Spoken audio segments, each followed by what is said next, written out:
Okay, I'd like to call the Comox Valley Regional District regular board meeting of Tuesday, October 31st, 2023. Happy Halloween to order. And I'd like to acknowledge that we're on the unceded traditional territory of the Comox First Nation. And we are very grateful for their past and present stewardship of these lands and waters. As has become our tradition here, we read from the Truth and Reconciliation Calls to Action. And it was in 2019, I believe, that the board made Indigenous relations one of our strategic priorities. And it was that year that we began to first read from the United Nations Declaration on the Rights of Indigenous Peoples.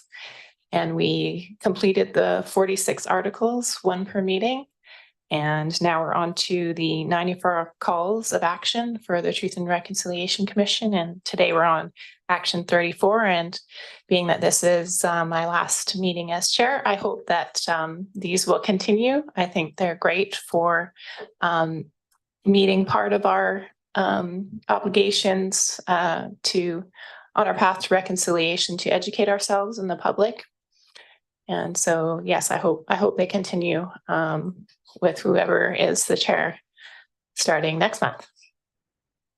So, as I said, today we have call to action number 34. It's on justice. We call upon the governments of Canada, the provinces and territories to undertake reforms to criminal justice systems to better address the needs of offenders with fetal alcohol spectrum disorder, FADS, including providing increased community resources and powers for courts to ensure that FAST, fetal alcohol spectrum disorder, is properly diagnosed and that appropriate community supports are in place for those with the fetal alcohol spectrum disorder, and enacting statutory exemptions from mandatory minimum sentences of imprisonment for offenders with the disorder, and providing community, correctional, and parole resources to maximize the ability of people with the disorder. Oh, and adopting appropriate evaluation mechanisms to measure the effectiveness of such programs and ensure community safety. And just want to go back and make sure that we inform the public that we have gone in camera according to section 91A, E, and I of the community charter. And I'll just get a motion for that. Cole Hamilton and Hillian, thank you. All in favor? Thank you. And then we have adoption of minutes from October 17th. Moved by Hillian, seconded by Kerr. And it's a vote of the full board. All in favor? Any opposed? That's carried unanimously. Thank you. And that brings us to delegations. A delegation follow-up for Kentwood Road property acquisition. And over to staff. Thank you, Madam Chair. So Doug DeMarzo, General Manager of Community Services, will be able to provide just a brief update here on the delegation that did attend at the last board meeting. This delegation was speaking to the potential acquisition of a 31-acre parcel of land on Kentwood Road. And so following the update from Doug, the board might want to consider any further direction on the matter. And I'll turn the mic over to Doug. Thank you. Through the chair to directors. I have not spoken further with the delegation, but instead they covered most information during their delegation. So I reached out to Mosaic to get a further understanding of the plans for that area. And speaking with Mosaic, I'm under the understanding that it'll be at least 12 months until any harvesting may take place. It's just very in the preliminary planning stages right now. And from that, Mosaic says that they look at the values and further values prior to making a decision to harvest, including the community values, especially when they're adjacent to neighborhoods like that. So there's some more decision making to take place. With the forest company has also achieved progressive Aboriginal certification, so it takes Indigenous planning into account for their activities as well. From their primary focus is on forest management. They had no comments on plans for their real estate arm, of course, and did not comment on any of the acquisition opportunities. as such, it wasn't really discussed because we have no direction to really discuss acquisition either. So essentially, to sum it up, there's a little bit of time to consider this further if the board wishes. And that's just a brief update on the status of the lands. Thank you. Was there an opportunity, or did it sound like there would be an opportunity for the regional district as an adjacent landowner and this community group to talk about harvest plans and riparian areas? In the past, with the Royston Cumberland Trail, we have spoken with Mosaic closer to the harvesting planning and have determined different harvesting methods to protect our values of the trail corridor. That being said, the current trail is on Mosaic lands that connects from Kentwood. And I encourage them strongly to reach out to us closer to that date and to continue to allow public passage on that trail for what it's worth. Yeah. Okay, so there is an opportunity for further dialogue. Yes. Great. And Director McCullum, go ahead. Thanks, and thanks for the update. It's great to know there's been some dialogue with the property owner already.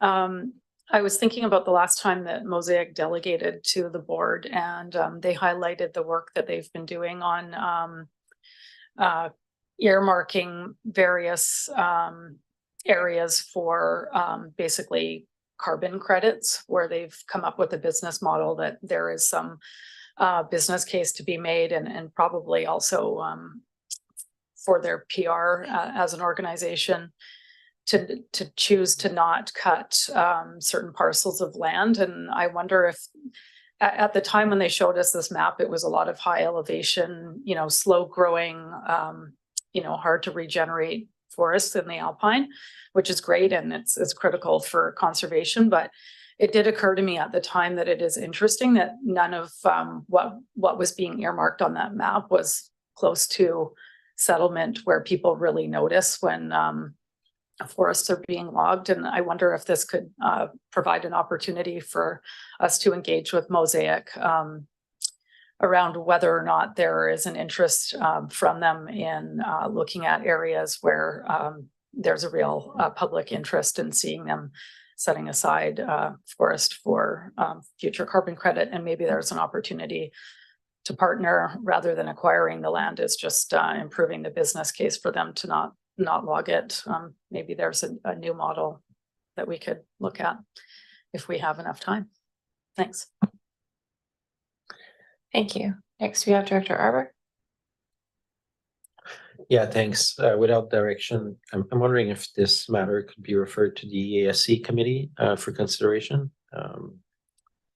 We still haven't stood up our regional park service, but we do have the rural park service. And I don't know that I've ever found a way to direct a report back from staff to in camera.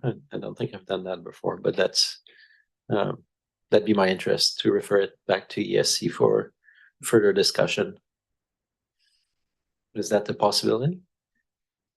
Certainly, if the board wants to refer this matter to the EASC, I think we would like to understand if there's any context or additional information that you're looking for in that sort of a report, and then we would be able to undertake some analysis for that. If that analysis generated reasons to be in camera because it's about potential land acquisition or any other reason, then certainly we would give that consideration in preparing the agenda. Yes, thanks. That's exactly what I have in mind around. Nobody wants to contemplate or negotiate in public, but in terms of us gaining greater knowledge of the tools and opportunities that may be available to us. Because right now what I heard from Mr. DeMarzo is there's no direction, so we can't provide direction without more information, and this is just skimming the surface what we're receiving today. So I just want to keep it alive so that we may find a way to direct resources to have a much deeper consideration of the matter, and perhaps approach Mosaic in a different way than just a sort of more off the cuff, on the surface conversation. Go ahead. Through the chair, if I may suggest, our EASC Parks and Greenway Strategic Plan does have foundational criteria that we look at potential lands, so recreational, conservational, and public kind of lands. So that could be something we could bring back if the board so desires. Great. Okay, I don't see any further lights, so, oh, there are. My apologies. Go ahead, Director Moore. I just know that there was mention made of Comox Valley Land Trust as well. And I guess I don't know if there's a way to have any kind of initial exploratory conversation with them because they apparently they indicated that they don't have a project right now. It would be great to just maybe get a better sense of what how they could maybe be involved, but I'm not sure how you've managed that in the past. Or what to suggest there, but Again, it's through the board's direction to staff to further investigate this property. Would usually implement some of those conversations early on, but that's one way to approach it. Okay, any further questions? All right, we actually weren't on receipt because we were just receiving the follow-up. So the floor is open. If it wants, there's a referral desired. We didn't put it forward yet. So the floor is open.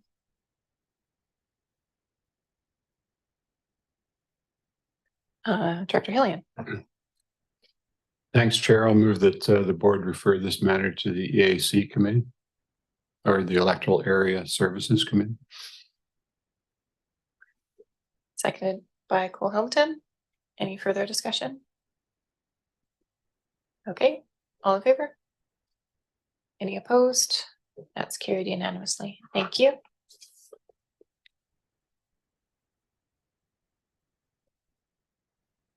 Okay. Now we have our delegations, and today we have the Municipal Finance Authority. Peter Urbank, welcome. Thank you. And can I get a motion to receive? Moved by McCullum, seconded by Kerr. Thank you. And over to staff.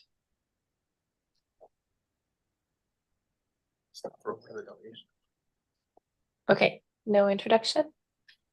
Right, Madam Chair, this is a delegation from Peter Urbank, Chief Executive Officer with Municipal Finance Authority, and Peter's been invited to present some information to the Regional District Board of Directors on investment products and socially responsible investing, and I think just share generally some information about the Municipal Finance Authority of BC. So, Peter. Thank you. Thank you very much, Chair Kettler. So several people on the board were members or are members of the MFA, so they've heard this theme a lot. And I know, Chair Kettler, it's particularly of interest to you, given conversations we've had in the past. I will share my screen, if that's okay. I have a presentation. It says that it'll stop the other screen sharing. That's okay, right? Yes, that's good. Okay. Here we go. Share. Great. Did that work? It worked. We can see it. Okay, great. Excellent. So I'll go through these slides quite quickly because perhaps people will have some questions in the background. There are a lot of slides. I didn't intend on going through all of them, but I was asked to speak a little bit about social finance and socially responsible investing. And I'd like to just kick off with a very, very quick introduction of who MFA is for those of you who don't know. So we are effectively, think of us as a cooperative financial institution, or a credit union in some sense, that belongs to all local governments in BC. And our two primary products are lending products. So in BC, we're very lucky because we get to borrow money as local governments, whether you're big or small, at the same rate and at a very good rate. The best rate of any municipality in Canada really accrue to the MFA. We also offer investment products, which I'm going to talk about today. And then we do reinvest in many educational opportunities around finance for both elected leaders and finance staff. So let me just flip to this general page that talks about what is ESG. And so ESG is a term that was, I think, developed many years ago, probably 2 decades ago, probably by some supranational entities or the United Nations.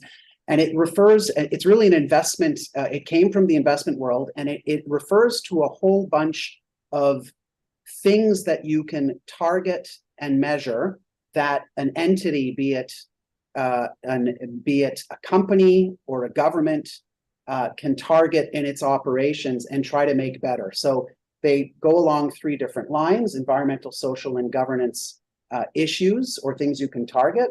And so as an example, if MFA lends money to a local government to build a new city hall, maybe by the way it's being built and the services that are being offered, you can target things like climate change with the new building relative to the old one, or things around sustainability. Or when you're building it, you think about things like water scarcity and how the building maybe will capture its own water to use for purposes for the building. So, it's a whole host of things that people can target and look at and then measure, so that they can, when they use their investment dollars, they will not just look to get a return on those investment dollars, but maybe help make the world a better place along those various lines: environmental, social, and governance. Now, the issue around social finance, or trying to use the investment, your investment activities to help make the world a better place, is that there were so many things that you can target around the ESG spectrum, and we have to have agreement on what those things are and how you would measure success. So, for example, if you're targeting things like climate change, we now know through science that if you can reduce carbon emissions around using energy, that will be helpful for climate change, right? So there's now around climate very good science that says if you stop burning fossil fuels, or you capture some of that carbon and you use cleaner sources of energy, you will help the major issue that we have going on in the world, which is climate change. The problem, though, is that there are so many other areas where you have to agree on how to measure what that good is. And so, for example, if you look at things like human rights or women's rights, or so many other aspects around the ESG spectrum, you have to agree as to what are the things that an entity or a government or a person can do to better, those social or green purposes. And so this just shows you on this slide that there are a whole host of entities that are trying to standardize how you're going to report on what you're doing and what it means. The good news is that there's been really great progress along all of these entities that are trying to standardize how we report for things. But there's a lot more work that still has to be done on that front. And so, to just give you an example on this next page, please don't try to read the writing here, but it is just a third-party company that is doing some ESG analysis for a particular company in the US. Qualcomm is a communications equipment company in the US. They have stocks and bonds in the US market. And so an investor may want to ask a third party to say, well, how do you rate Qualcomm along its ESG spectrum? I'll come up with an analysis as to whether I think Qualcomm is a good investment from an earnings perspective, and will that be a good will that investment grow in value? But I also want to know if they're doing the right thing around on the ESG spectrum. And so on the bottom left of this slide, you can see that this third party called Sustainalytics will rank Qualcomm based on corporate governance, business ethics, human capital, data privacy and security, carbon usage for its own operations, and say product governance. They'll provide a rating, and then they'll provide investors with an overall rating, which on the top here you see means is 20 on 100. And really, as an investor, then you can decide, well, I like Qualcomm as an investment, but then there are other companies that do similar things that Qualcomm does, and maybe they don't have as good of an ESG rating, and I may decide to buy or not buy that company based on these ratings. The problem, though, is that you may have Sustainalytics and 10 other companies that are doing the same analysis, and they may end up with a very different point of view as to whether Qualcomm's a good company. A great example would be Tesla, which had always been ranked extremely high from an ESG perspective. But some third-party ranking companies took offense with the way Elon Musk treats his employees, and they kind of downgraded them on a spectrum of the ESG in the ESG spectrum. The difficulty is, well, okay, Tesla has done great things to help us further electric cars in the world. They brought down the price. They're building them at a very high pace. But maybe you don't like the way Elon Musk is treating his employees in managing his enterprise. And now the problem becomes how much value do you want to ascribe to what Tesla does as an entity versus how it treats its employees? So it becomes a very tricky thing.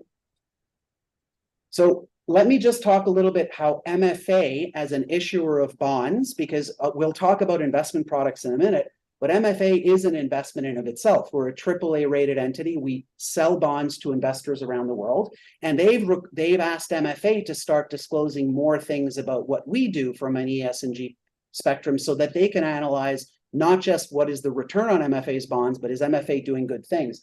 The great news is that MFA sells itself as using all the money it receives for green or social purposes, because everything that local governments or regional districts or communities do really are things that are for the benefit of their communities. And so we can rank and disclose what we do with the money, or what local governments do with the money. And so what we've done is we have annual reporting disclosures. We now tell people where our lending goes. On the investment side, I'll talk about that later, but we make sure that the funds that we manage are managed by certain type of investors and do certain things. We are now going to be calculating MFA's own greenhouse gas inventory. We're also going to have to start calculating, when we lend you money and you use it to build infrastructure, well, what is the footprint of that building that you're doing? So there's all sorts of things that we're going to be doing in the future to help further our own disclosures, so people buy our own bonds. The immediate thing that we're focused on is really formalizing our climate disclosures, because those are going to be required for all banks and all entities in the world that MFA competes with to raise capital. And so even though we don't have a regulator that will force us to disclose these things, in order for us to compete for capital, we are going to have to start disclosing along industry standards what our carbon footprint is.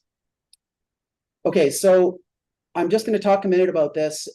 Every loan we make now, and many issuers do this, we will basically classify them along what are called the 17 UN SDG, the Sustainable Development Goals. So if we borrow money to lend to build a new say a sewage plant, we would classify that loan under number 6 under the UN SDGs, which is clean water and sanitation. And likewise, we will classify all the borrowing and lending we make going forward along those goals. So that, for example, in 2022, we were able to tell investors that 28% of all the money, that the $1.3 billion that MFA borrowed and then on lent to local governments, 365 million went towards parks, recreation, and culture. 256 million went towards sewer drainage. And this then allows asset managers and investors to report back to the investors that they're managing money for on what is the good that the money they have lent to MFA has done. So we'll tell people where the money went in terms of the type of project, and then we'll also classify them along those SDG goals. Going forward, we're going to need more reporting, and we're going to come to you and ask you for more information about the dollars we lend you and what is the benefit of the infrastructure that you've built. So, for example, if we lend you money on sewer and drainage, investors are going to require more in the future. It's not just going to be, well, we built a new sewage plant. We're going to have to tell them, well, we built a new sewage plant, but it actually uses a lot less energy than the previous types of sewage plants. It avoided so many liters of wastewater. It treated water up to this standard, etc. So there's going to be all these reporting metrics we're going to need in the future to disclose so that investors can make decisions along when they do socially responsible type investing. This just goes through some of the things we did. And now I want to jump into our investment products because I've taken a lot of time on just what we are doing as an issuer. So first, every dollar that MFA manages on behalf of local governments, that's managed by asset managers, we make sure that our asset managers are signatures and employ what's called ESG integration. And so that just means that the asset manager, in order to be hired by MFA to manage money, has to incorporate ESG into the analysis that it does. And they're also going to be pushing other issuers to standardize disclosures and to make ESG investing easier in the future. So we label those products. We tell them that they're ESG integrated products. You'll understand this a little bit more when I go through the products we offer. Some of the products we offer, we specifically make sure that our asset manager does not buy investments that are into companies that are directly involved in the extraction, processing, transportation of oil, natural gas, of coal, oil, and natural gas. And the reason we're offering this type of product is not necessarily that we feel that it leads to the world being a better place, because we actually have a slightly different view than some local governments have on fossil fuel-free investing. And I'll talk about that at the end. But really, it's because some local governments said, we want to invest in products that are fossil fuel-free. We don't want to give any money to any oil and gas company or any rail transportation company, because they may transport oil and natural gas. And that's fine. If that's a point of view that you take, we will have products that will help you do that. Then we also have a product category we call carbon light, which is where we don't completely exclude fossil fuel related companies, but we try our best to only include those companies that are actually possibly trying to make the world a better place, transforming their business to becoming an energy company in the future that maybe will no longer be extracting oil or gas from the ground. So here's the list of the products that we currently offer. There's 3 categories of products. So local governments have to decide if they have money in their reserves that they may need at any time. So those are short-term monies. And we have 3 products there. And 2 of them are fossil fuel free and 2 of them are ESG integrated. We've got medium-term products. So for monies that a regional district may not need for 3 to 5 years, these are 3 appropriate products that you can purchase for that purpose. And in that category, we have 1 fossil fuel free, and all of them are ESG integrated products. And then finally, we have 2 newer products, one of them being fossil fuel free, one of them being carbon light. Both are ESG integrated, that are new products that invest not just in bonds in Canada. So the first 2 categories, short-term and medium-term, are only bonds and money market instruments, so fixed income instruments invested in Canada. The third one is our global portfolios that invest in stocks and bonds globally, but are only appropriate if you don't need the money for 10 years or longer. And so that's that type of product. In the following pages, I give a lot more detail about the 3 types of products, how many months, what your investment time horizon and the return around those products. I'm not going to spend a lot of time here, but I did want to finish quickly by talking about fossil fuel exclusionary screens and our fossil fuel free products. As I said, many local governments have an interest in putting their money where their mouth is. And so, for example, if they've declared a climate emergency as a local government, it may make logical sense to make sure that no dollar of your investments goes into an oil and gas company's coffers. So you don't want to lend to an oil and gas company, for example. So it's called exclusionary screening. The problem with that, though, is that if you incorporate that into your policy, it does really reduce the number of investments that you make. That's the first thing. But it also takes you away from being at the table, say, with an energy company that's transforming itself from being a carbon-based energy company to wanting to become a completely, say, a wind farm and clean energy generation company in the future. And the reality is that if we really want to quickly move to a carbon-free world, my personal belief is that you need the R&D from the largest energy companies today to be focused on changing how they produce energy and how they sell it.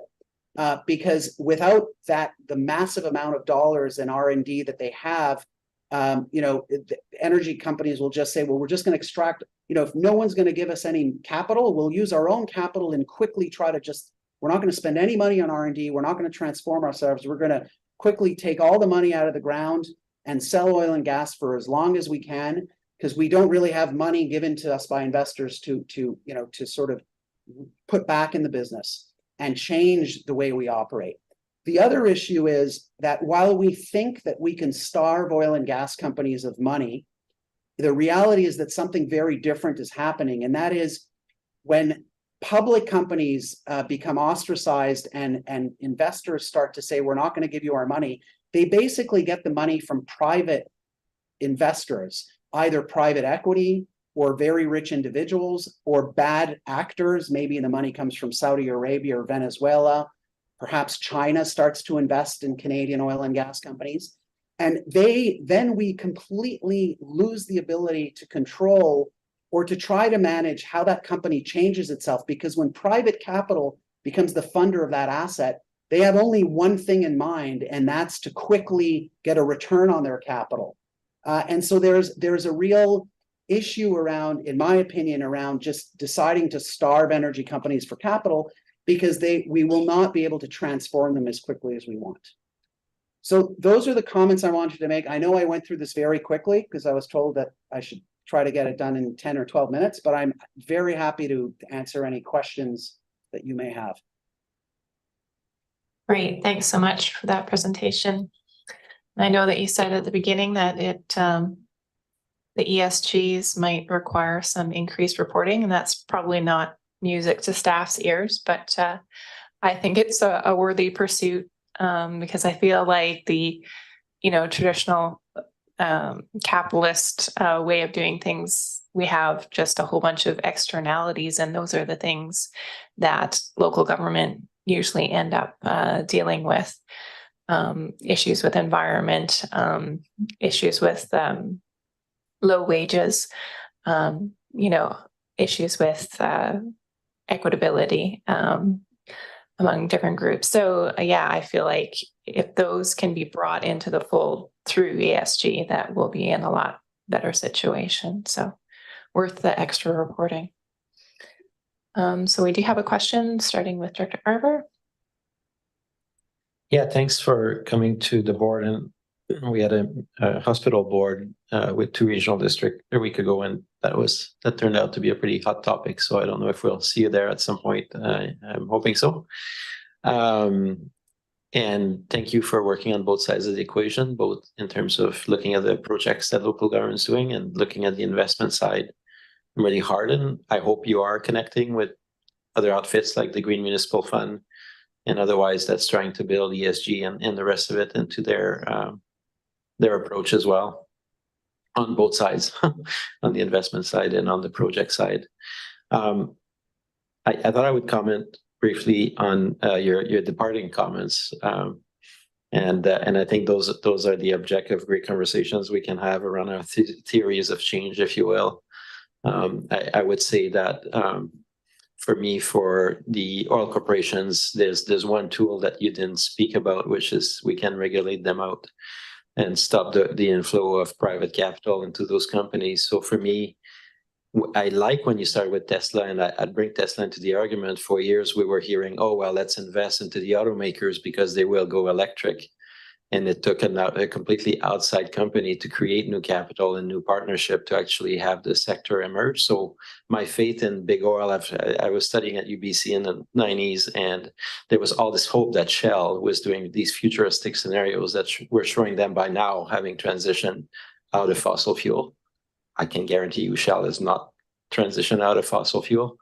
So my theory of change is different. Regulate out the oil and invest in the new companies that go low carbon.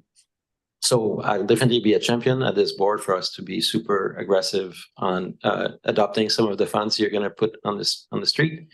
I'm sure we'll have plenty of staff people encouraging us to exert caution and maintain a diversified portfolio and all the rest of this. But I'm definitely in for the new future. I'm glad your organization is showing leadership in spades in terms of opening new avenues for us. So thank you.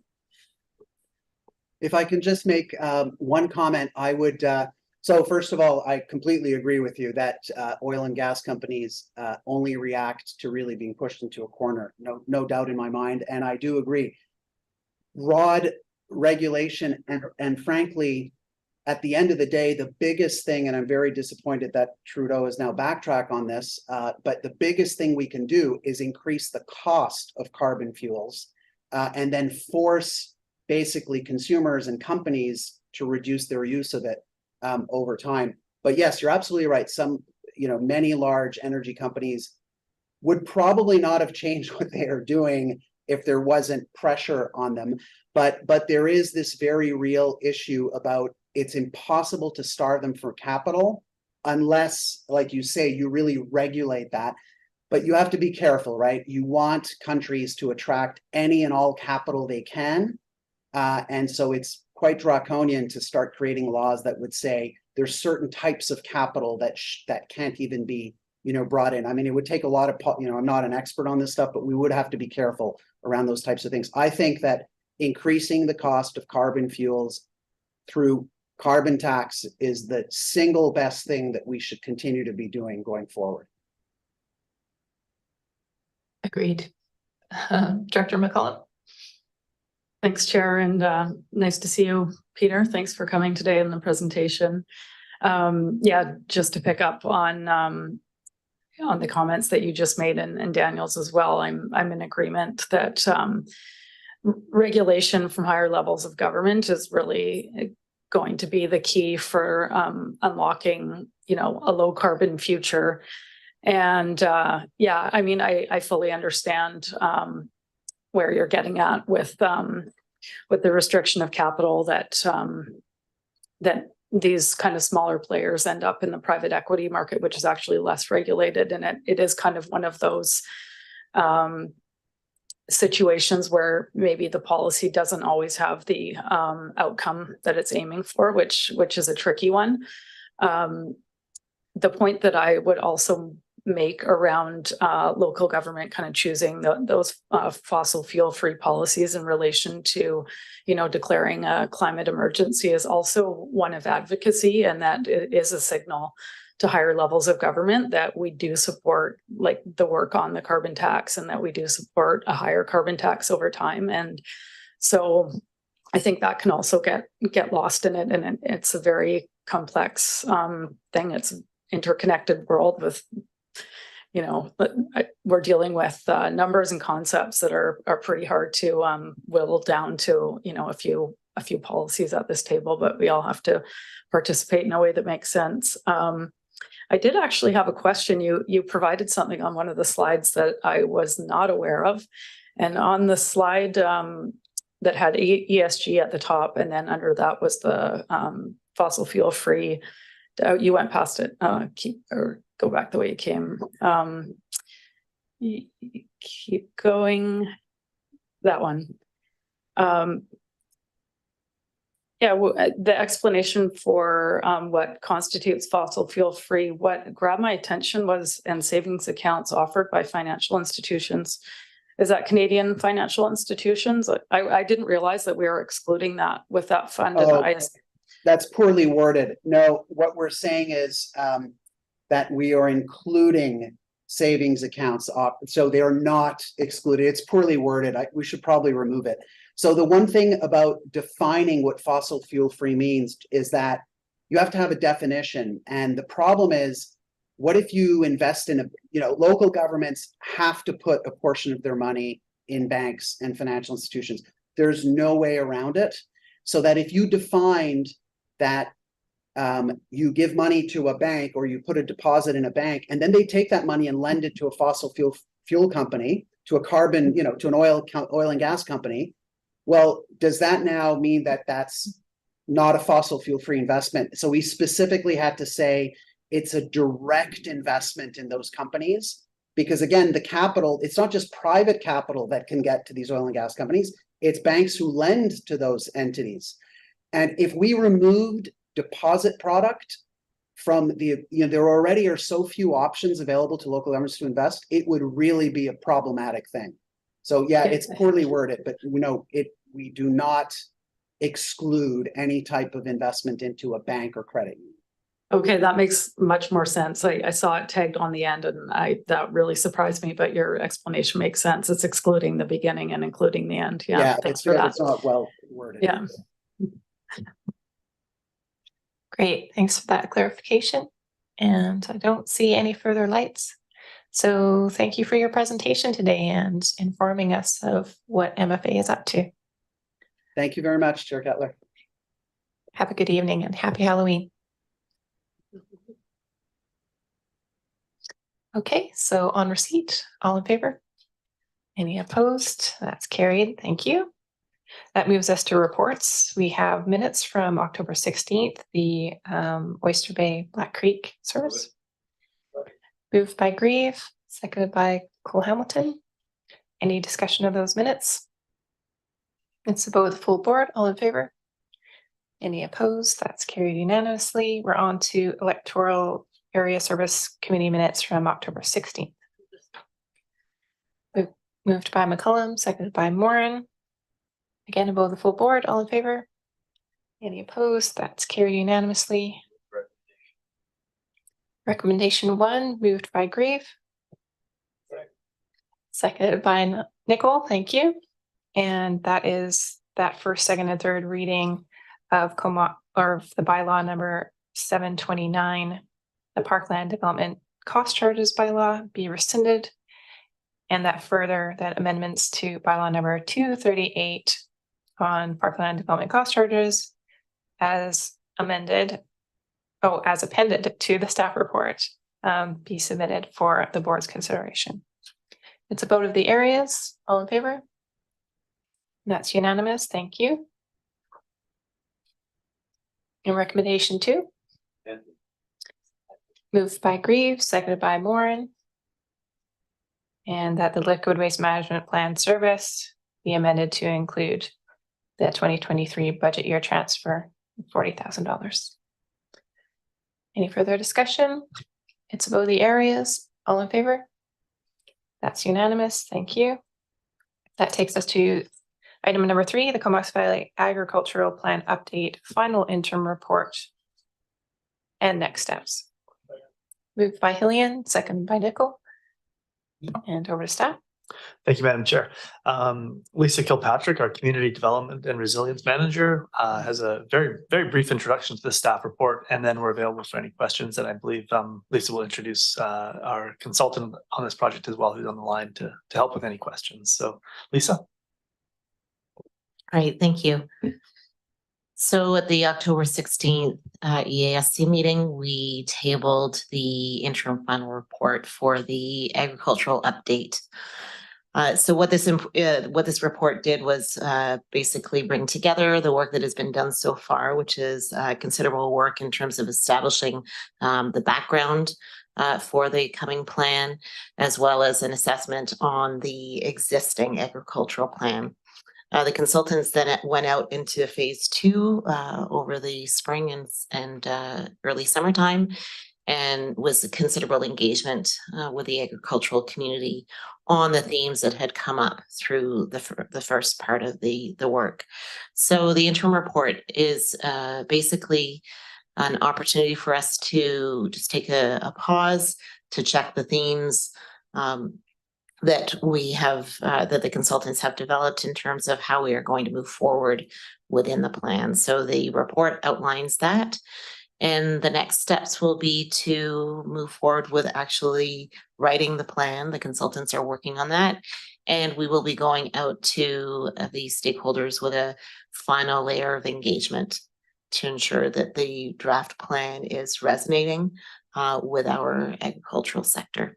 So I have Ione Smith from Upland Agricultural Consulting on the line with us today, in the event that you have any specific questions regarding the report and where we are heading next.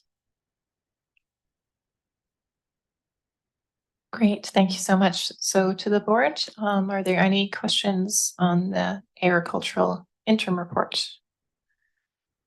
Director Hillian. Thanks, Chair. Not a question, but just a comment that city staff did have the opportunity to review this and advised that it was consistent with the it was consistent with the findings and the direction of our official community plan, and that was something that was gratifying to hear. Thank you. Thank you for that background. Director Arbor, go ahead. Yeah, thanks. I guess part of the reason why this was referred to the full board is there's been recurring interest from the fuller region around the issues that are being discussed in the air. And at ESC, we've had consideration for some time around the possibility of an agricultural service, which would allow us to, rather than do these discrete pieces, to actually have funding to put implementation dollars to support and partnerships to support the work going forward. I think there's a wide recognition that the farming sector has been suffering. It hasn't been expanding. We hear that from farmers loud and clear, and they want to see us step up at the CVRD in terms of our support and understanding of the sector. And I think part of the rationale in bringing it here is if there's regional interest in looking at food security in general, that could be good to hear from municipal councillors, because instead of just an agricultural service, we could have a food security service and have everybody participate in it. I'd like to mention that a lot of the selling activities and farmers market and otherwise happen in municipalities and contribute to the vitality of municipal areas as well. So I just thought I'd bring it up, and I'll pass it to Dr. Grieve to comment further. Thank you. And yes, Dr. Grieve. Yes, thank you, Madam Chair. And thank you very much for all the hard work that went into this. As you can see, it's like trying to herd cats. You've got a lot of varying opinions on how to improve agriculture or what agricultural is. I think the cold hard fact is that it's in decline, and it doesn't have to be. I see that, the one thing that is missing from here is the entrepreneurial side. We don't have a lot of people on the retail end. I guess you know that the federal government's been trying to bring the major retailers, grocery stores together to lower prices. Well, does that mean you're going to even pay the farmers less than you are right now? As it is now, I think there's about return about 4 cents or 5 cents on the dollar in farming, which is not a business case. We have to improve that. Direct sales are one of the ways to go. I noticed by reading all the submissions here, the written submissions, that there's quite a lot of misunderstanding of what the regional district actually has any purview or control over. Well, very much of this stuff is, the Ministry of Forests or Upland Resources. A lot of it's even DFO, the federal government is in here. I think that we can do what we can do. I wish the group well in trying to tie this up like with a bow, because there's a lot more questions here than answers. So the next phase is going to be how to flesh out something actually tangible. My question is, this is all great, but we haven't spent a penny yet on anything tangible. So, I think we probably are running over $100,000 on this report right now. Am I correct?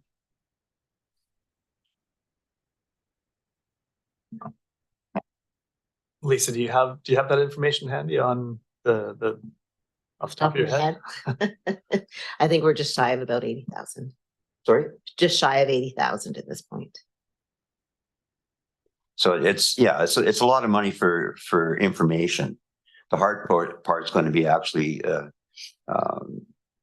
somehow turning that into some doable, tangible, result-based policies that will actually help farming. So I'm looking forward to the next phase on this, because I know that you can read through this and you'll see there's a lot of diverging opinions on what can be done. So it's what's the low-hanging fruit? What can we actually bring to fruition? to quote a agricultural phrase. So best of luck on the rest of it. I'll be watching very closely, and so will the community. I had my ear bent by quite a few, and a lot of them have very, very different opinions on how to move forward on this. So as you probably realize, it's not going to be an easy task to take it at the next step. Thank you. Thanks. Lisa? Thank you. I just wanted to add there that while we have spent just under 80,000, 40,000 of that was funded by the Investment Agricultural Foundation of the province. So Thank you for that. Next, we have Director Kerr. Thank you. And Director Grieve beat me to the low-hanging fruit analogy metaphor that I was hoping to use first. Thanks for the report. Just looking at the appendix, item 7.0, page 23 of the report. I do see the kind of areas of interest for maybe going forward. And I do see that exploration of the agricultural service.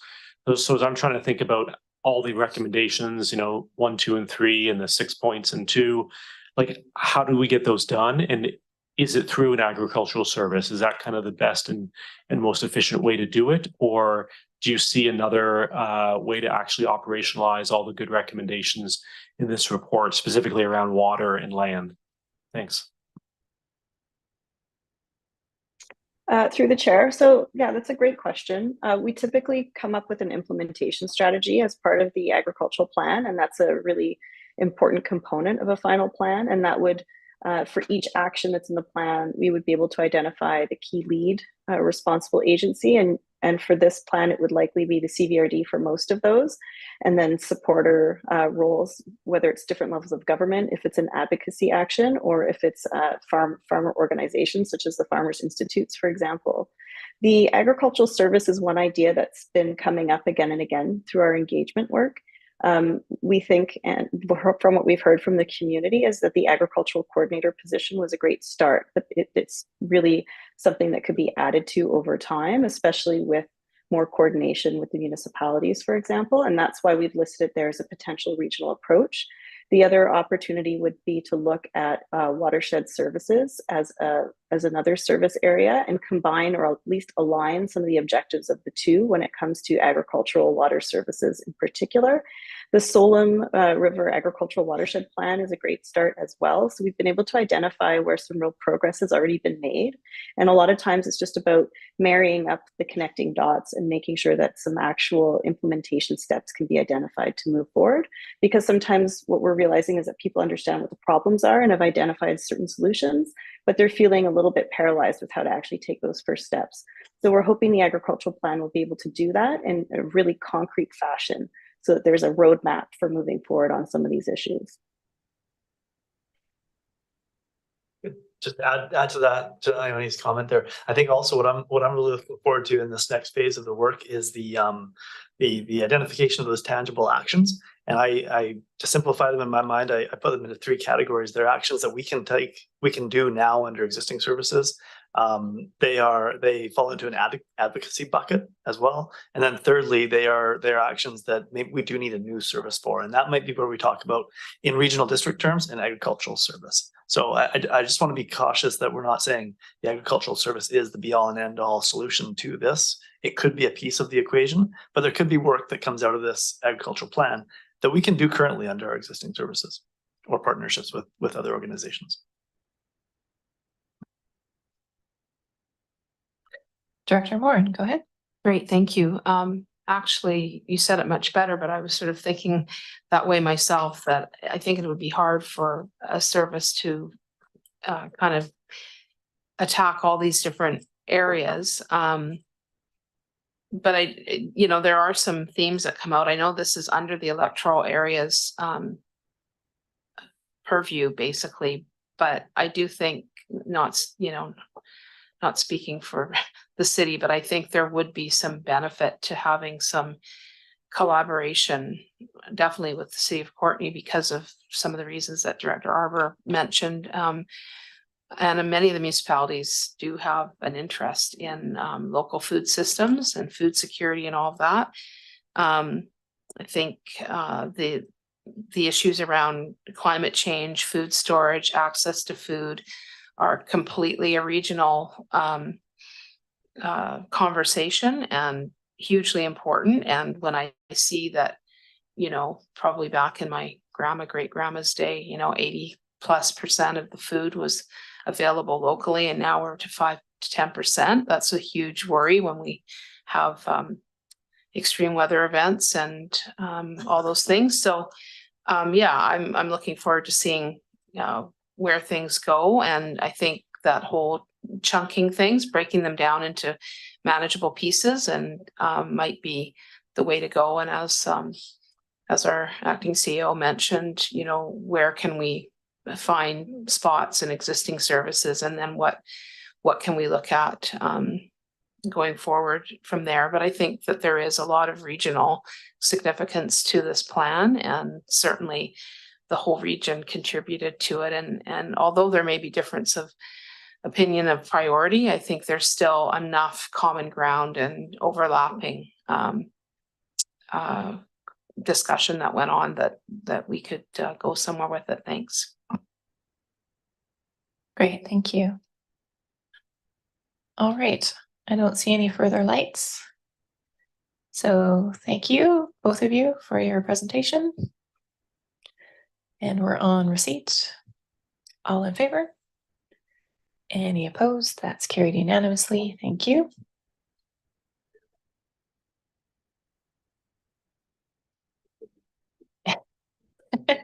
It was unanimous either way. Okay, so we are on to committee of the whole, is that right? Moved by McCullum and seconded by Cole Hamilton. And all in favor? Any opposed? That's carried unanimously. That takes us to the UBCM convention meeting follow-up. Moved by Hillian, seconded by Cole Hamilton, and I'll pass it to staff. Thank you, Madam Chair. I'd like to introduce Christiane Weil, Senior Manager of Strategic Initiatives, who will provide a brief overview of the staff report. Christiane. Great, thank you, Chair. I'm pleased to present a summary of the Minister and staff meetings attended at the 2023 UBCM conference. Topics for these meetings were identified through the government advocacy strategy that was endorsed by the board in March, with direction confirmed at the strategic planning session this summer. 6 meeting requests were made, with 5 of these granted at the event, and the 6th meeting request with the Minister of Municipal Affairs occurred on October 20th with an on-site meeting that included presentations on the Sewer and Water Extension South projects and a tour of the water treatment plant. As per the advocacy strategy, the topics of housing, climate crisis response, and active transportation were approached as a delegation, with Comox Valley mayors supporting, and response from provincial representatives to these delegations was positive, and the power of meeting as a collective was acknowledged. In addition, staff meetings were held with all 6 ministries at the event and included a delegation of CAOs meeting with BC Housing to support the City of Courtenay in its work with the ministry to create much needed short-term supportive housing units and emergency shelter space. The acting CAO also supported meetings on Cumberland's Perseverance Watershed Initiative with the Minister of Land, Water and Resource Stewardship, and the topic of equitable funding for local governments with the Minister of Municipal Affairs. The meeting outcomes and next steps are summarized in more detail in your staff report, and they will inform the 2024 government advocacy strategy, which we'll be seeking your input on next year. And I'm happy to take any questions you have at this time. Thank you, Christiane. Do you have a question? Director Hillian, go ahead. Thanks, Chair. I just want to thank staff, and I want to particularly acknowledge the meeting with the Ministry of Indigenous Relations and Reconciliation, which I had the privilege of attending. It was notable to me that we weren't there with an ask. We were there really to share the work that's going on, and the feedback was very positive, and acknowledging the significant work that this regional district has undertaken. And I think that's a credit both to staff and to our governance board. So thanks to all for that. Great, thank you for those comments and for your work at the reconciliation table as well. And over to Director Cole Hamilton. Yeah, thanks. Thanks very much, Chair. And thanks, Christiane, for all the support through all the meetings. I wanted to actually ask about one of the staff meetings, with the Ministry of Environment and Climate Change Strategy. I thought there's a couple of really interesting points in the outcomes where they're saying the staff acknowledged that more could be done to promote regional collaboration. Just they were open to considering providing incentives to those regions who are acting together to access those funds. We strike me as definitely one of those regions which acts together, and I'm just wondering if that's a point for advocacy. If they say that they're open to perhaps providing incentives to communities that hang together and work together, and just curious if there was any follow-up envisioned on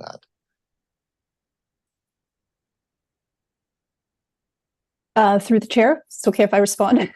Yes, please. Thanks. Okay. Yes, I think that absolutely can and should inform part of the advocacy strategy to follow up in 2024. We did receive positive comments regarding acting as a delegation. I think it is a powerful way to come forward as a region, certainly. In terms of the Ministry of Environment, we were advised as well for that ask for the expansion of the LGCAP funding program to make sure that we were advocating across ministries, which we did with the Ministry of Transportation as well. So we'll be following up with a letter to the Finance Minister and to the 3 ministries on our funding request also. So I think it's that support as a delegation, advocating as a region, and then making sure that we are having a consistent message across all ministries that are impacted. Fantastic. That's really good to hear. That's great. Folded into our advocacy. I think it's one of the great strengths of the Comox Valley, and that certainly came across in meeting after meeting, people seeing that sort of unity and kind of a common friend. And just, I was going to ask about one other piece in the staff notes from that. The province is holding a symposium in Kamloops to hear feedback from local governments. I was wondering, are we anticipating having staff attend that? That was actually, it was a symposium held in mid-October, and okay. Yeah, it was fairly short notice, and we were aware this is an annual symposium that is held. It's a climate leadership symposium, I believe.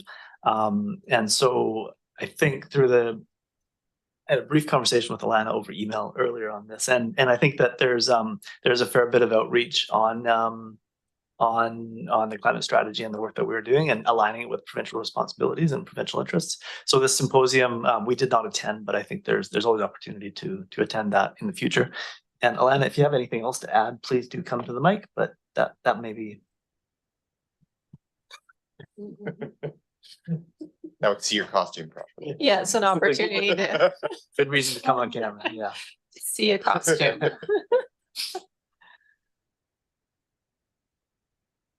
Thanks very much, Chair.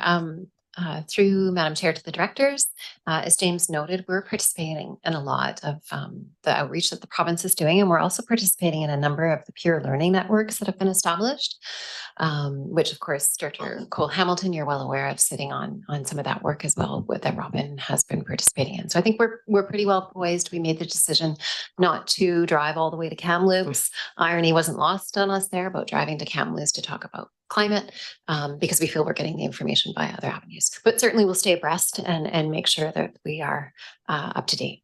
Thanks, Christiane. Okay, fantastic. Thanks. Great, thank you. All right. We're on receipt. Let's vote the full board. All in favor? And that's unanimous. Thank you. Thanks, Christiane. Thank you. Moving on to bylaws and resolutions for first, second, and third reading. We have bylaw number 796, Comox Valley District Parkland Development Cost Charge Bylaw. Move for first and second by Grieve, seconded by Arbor. Director Arbor. For the interest of the board, staff, the park staff, as far as I know, it's the park staff, but have done an amazing job of uncovering an opportunity in our bylaws, in that we were just collecting DCCs on subdivisions. And so that generated very little money. And now we will actually collect DCCs on building permits. There's very little subdivision in rural areas, and there's a lot of building permits because people build on existing lots. This should generate millions of dollars in the future. And it had been identified as an opportunity when we did the plan in 2010, something like that. Yeah, and so I think staff caught, why is it that we don't have all this funding? And it's just because of that mistake, I guess. I don't know if it was conscious or not. Maybe it was a mistake, but I'm seeing Alana nodding one way or the other. Anyways, I just want to thank park staff because that's going to really put some serious dollars into our park service. And I did raise a question at our meeting, how much of that would go to our park service versus a regional park, but then this DCC is specific to our park service. But it could always be looked at in the future, just for the interest of municipal directors. Thanks. Great, thanks for that background. So it's been first and seconded for first and second reading. It's a vote of the areas. All in favor? That's unanimous, thank you. And for third reading, moved by Grieve, seconded by Arbor. All in favor? That's unanimous, thank you. We're on to bylaws for adoption. We have bylaw 793, the exhibition grounds fees and charges bylaw amendment 6. Moved by Hillian, seconded by Arbor for adoption. It's a vote of the full board. All in favor? Any opposed? That's carried unanimously. Thank you.